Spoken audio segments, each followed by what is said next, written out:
Guys, napuntahan nyo na ba to sa Apayao? This is the beautiful Lusok Cave in Luna, Apayao. For this video, we visited Lusok as part of our North Loop trip. So upon arriving sa jump-off point, ito yung mga activities and fees available. Screenshot nyo na lang para may reference kayo. After registration and paying the fees, pumunta na kami sa area kung saan sasakay kami ng maliit na bangka papunta sa cave.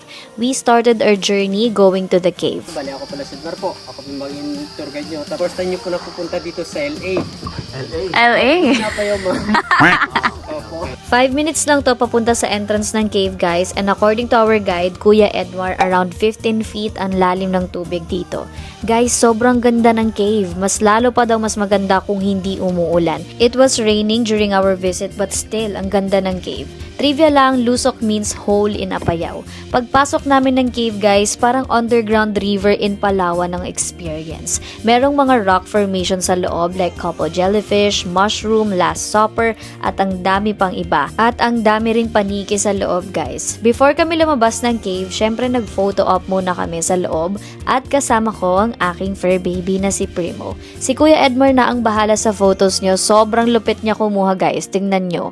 Contact him in advance para ma-reserve niyo siya for your Lusok Cave tour in the future. Ayan lang, thank you for watching. Don't forget to follow for more food, travel, and free diving videos. Bye!